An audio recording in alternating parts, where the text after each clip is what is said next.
Moving up to the card, our favorite, or mutually one of my favorites at least, Kevin Holland, Trailblazer, taking on Santiago Ponzinibbio. What are your thoughts on this one, Keith? I'm going with Kevin Holland. Santiago Ponzinibbio, I mean, I love watching this guy fight too. I just think he's not that he's wild or anything. I just don't think that he's as intelligent on his feet as Kevin Holland is. I think Kevin Holland, he's a lot smarter of a striker. I mean, both of these guys are strikers, and I also think maybe he potentially will have learned from that Wonder Boy fight. Even though you're fighting, another guy that likes to stand, if you have the ability to take somebody down, just fucking do it. Don't try and sell the fight too much and make it into a big like exciting. Like obviously we want to see those exciting big fights. But I think Kevin Holland potentially has maybe a little bit of a ground advantage here, but I think on his feet, the kicking is going to be big for him. He's long. He's got a massive reach advantage. I think he's just going to stand at a distance and, pick apart Santiago Ponzinibbio for 3 rounds.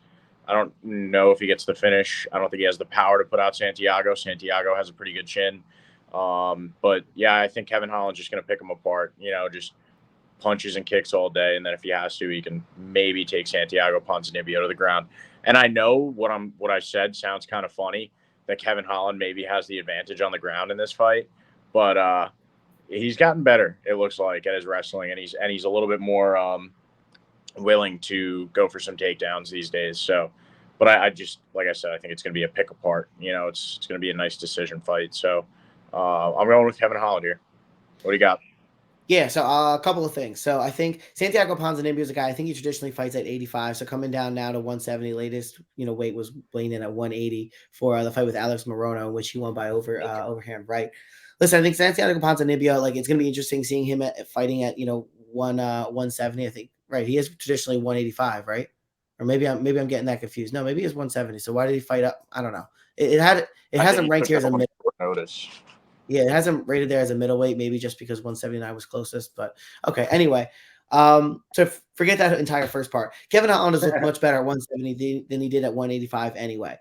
He's looked faster. He's looked stronger. He's looked more powerful. He's kind of just been a much improved version of himself. I don't think Santiago Ponzinibbio is going to rush in there and try and take Kevin Holland to the ground. And like you said, Kevin Holland has been almost exclusively working on his grappling and his takedown defense. And even against Khamzat Chimaev, it took Khamzat a couple of attempts to get him to the ground. And he eventually did. And I know it was probably still inside of a minute, but with the furious pace that Khamzat puts out there, that's really like 2 or 3 minutes, excuse me, for anyone else. And he has really good grappling. And it's not anywhere near the level of Santiago Ponzinibbio. I'm talking about the inverse. So Santiago Ponzinibbio's grappling is not anywhere near the level of Khamzat Chimaev. So I think we're going to see this standing on the feet for a good amount of time. Santiago, I could see, trying to get in close because he's going to have how much of a reach disadvantage? Almost 10 inches, so 8-inch reach disadvantage. And also it lists him at 6 foot, but he's really closer to like 5'11 or 5'10. So he's going to have the much smaller frame. He's going to be the stronger, stockier guy, of course.